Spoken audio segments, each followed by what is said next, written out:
PPT 한번 보세요. PPT 두 개가 그려졌습니다. 위에는 그래도 이재명은 안 됩니다. 이거 보고 무슨 뭘 느끼십니까?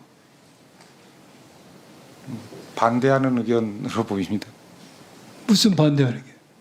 저기 써 계신 분에 대한 반대 의견을 내신. 아니 그래도 이재명 안 됩니다는 플랜카드가 그리고 제 밑에 있는 이재명 카톡 검열 인공기가 그려졌어요. 요 플랜카드를 개첩을 해도 된다고 생각하십니까? 개첩은 안 된다고 생각하십니까? 그래서 지금 당장 좀 말씀드리기가 좀 어렵습니다. 다시 한번 봅시다. PPT. 한번 띄워보세요. 그래도 이재명 안 됩니다. 이 플랜카드가 작년 12월 16일 날 처음에 개첩이 됐습니다. 이것에 대해서 우리 선관위에서는 저것은 저렇게 달아놓으면은 표현의 대상과 내용에 있어서 일반이 볼 때 특정인의 낙선을 도모할 인식이 있다고 해서 결국 254조에 의해서 불허를 했습니다. 아시는가요 혹시? 그건 잘 몰랐습니다. 예. 그런데 그 뒤에 일부 보수와 보수 언론과 국힘 의원님들이 문제점을 제기하니까 이거 계셔도 된다라고 허용을 했어요. 허용하면서 취지는 정치적 표현의 자유라고 이야기를 했습니다. 그 다음 PPT 한번 봅시다. 그러니까 처음에 허용할 때는 254조에 의해서 안 된다는 취지야. 그런데 허용을 하는 취지에 있어서는 90조에 가지 않으면은 된다는 취지로 했어요. 그래서 이렇게 선관위의 결정이 들쑥날쑥하면은 선관위 결정에서 누가 신뢰할 것인가 하는 생각이 듭니다. 이 점을 참고하셔서 선관위에서는 결정을 할 때 주의를 할 필요가 있다는 생각이 듭니다. 만약 12월 16일 날 처음에 개시 허용됐을 때 20일 날 이렇게 불허를 했는데 그 뒤에 보수 언론과 국힘 의원님들이 문제 제기를 안 했으면은 뭐 이게 그대로 갔겠죠. 그래서 이게 허용이 안 됐는데 이렇게 결정이 왔다 갔다 하면 안 됩니다. 또 하나는 제가 이 문제를 곰곰이 생각해 보니까 지금 정치적 표현의 자유라고 해서 광범위에 허용을 했는데 지금 탄핵 심판이 인용될 게 사실상 거의 확실시되고 거기에 따라서 조기 대선도 실시될 게 거의 확실시되는 상황이에요. 또한 그러한 특정인이 특정 정당의 대선 후보가 될 것도 거의 확실시된 상황에서 이것이 탄핵이 인용되지 않았기 때문에 90조로 갈 수 없다고 해서 이것을 정치적 표현의 자유로 허용한다면은 탄핵이 인용되고 나서 90일이라는 짧은 시간에 선거를 치러하는 이 보궐선거에 있어서 이게 선거에 영향을 미치지 않는다고 보는 것은 너무나 형식 논리 아닌가요? 탄핵 심판 있고 나서 보궐선거가 1년이나 2년 뒤에 이루어진다면은 그런 논리도 가능하지만은 탄핵 심판이 인용되어서 60일 만에 선거를 치러한 상황에서 이것은 낙선, 선거에 영향을 미치지 않는 단순한 정치적 표현을 한다는 것은 너무나 기계적인 해석이 아닌가 하는 생각이 드는데 후보자님 거기에 대해서 답변을 좀 해주십시오. 상황에 따라 다를 수 있다고 생각을 하는데요. 어쨌든 정치적 표현의 자유도 가급적 허용하는 게 맞긴 하지만 어쨌든 한계가 있는 건 분명한 것 같습니다. 그래서 아마 그 선거 상황이나 지금 말씀하신 것처럼 그 개시 시점과 어떤 선거 제 시점과의 질문의 차이- 취지가 이해는 하셨습니까? 예, 어느 정도 이해를 했습니다. 예.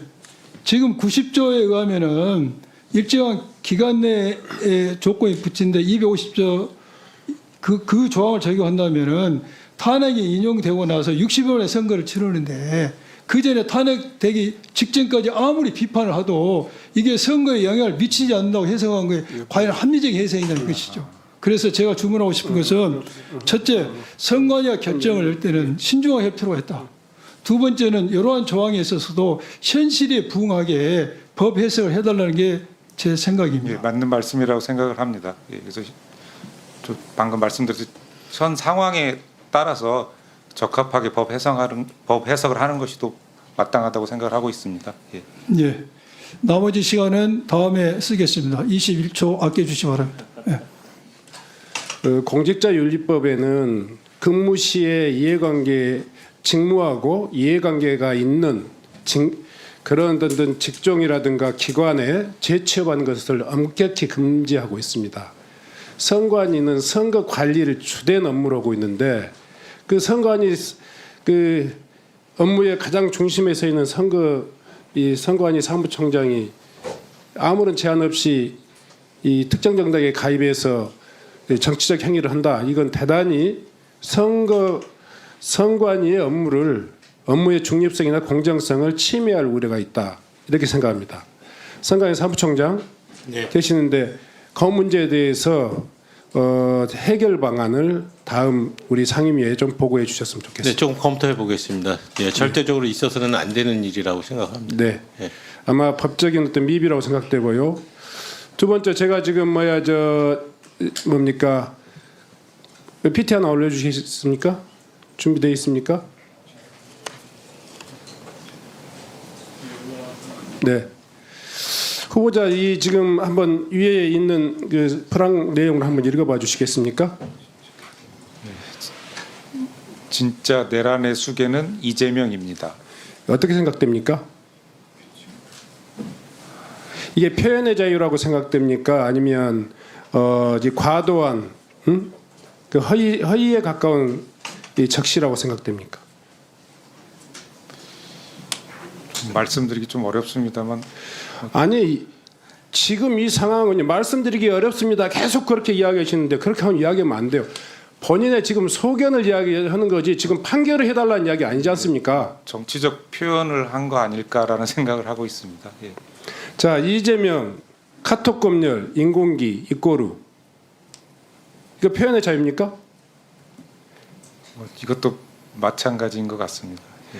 표현의 자유라 할지라도 표현의 자유를 최대한 이 보장해야 된다라는 그런 어떤 헌법적 가치 저는 존중합니다. 다만 이게 사실의 적시나 아니면 그 특정인에 대한 명예라든가 이런 문제도 동시에 같이 판단해 주시는 게 중요하지 않겠어요? 이것이 이런 내용들이 표현의 자유라는 이유로 그냥 무방비 상태로 이렇게 개첨된다면 우리 사회가 얼마나 가치관의 혼란에 빠지겠어요.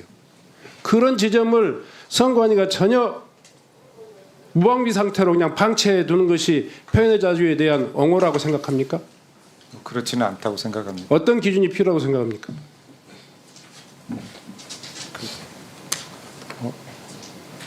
사안에 맞는 합리적인 기준을 세우는 게 제일 중요하다고 생각하고 또 공평한 기준을 세우는 게 제일 중요하다고 저도 후보자의 생각하고 의견에 존중합니다. 표현의 자유일 수 있다라고 하는 이 문제를 저는 그냥 무작정 반대하지는 않습니다. 다만 그 경계선에 대해서 선관위가 엄중하게 관리하고 기준을 가져야 될 필요가 있다 이렇게 생각하는데 동의하십니까? 예, 그렇습니다. 그건 맞습니다. 선관위원이 되시면 이런 표현의 자유를 넘는 그야말로 과격한 폭력적 구호라든가 개인에 대한 인신이라든가 허위 사실이라든가 이런 부분들이 무방비적으로 개첨되는 문제를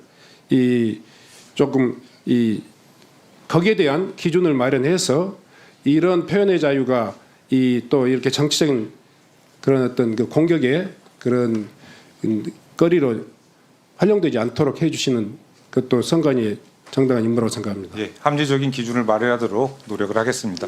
예.